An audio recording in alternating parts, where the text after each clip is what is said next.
14. Which set of reagents will achieve the following transformation?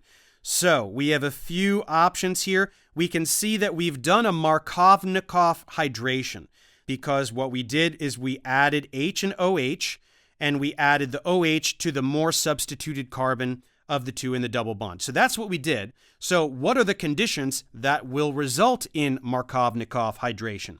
There's a few different options here. Some we can rule out right away.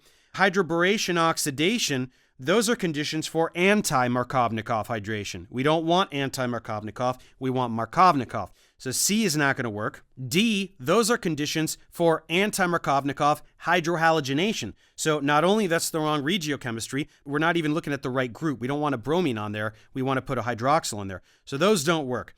Now, A and B, these are both situations that should yield Markovnikov hydration, but they're not exactly the same mechanistically. So for B, let's say that we did protonate that pi bond. Let's say we did acid catalyzed hydration.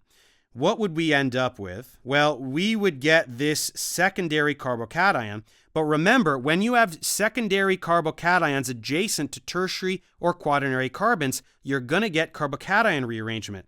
We would have a hydride shift right there, neutralize that secondary carbocation, and we would end up with a tertiary carbocation.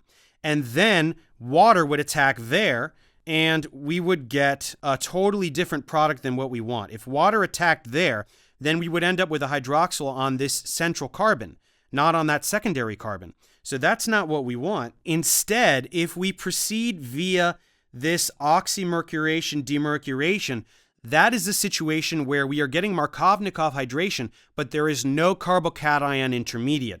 Oxymercuration demercuration is specifically the strategy that we will use when we want to do Markovnikov hydration in a situation where carbocation rearrangement is possible. And that is exactly the situation that we have here. We just saw that acid catalyzed hydration, that is going to yield carbocation rearrangement. We're going to get the hydroxyl on a different carbon than the carbon that we want. So we have to go by A, oxymercuration demercuration.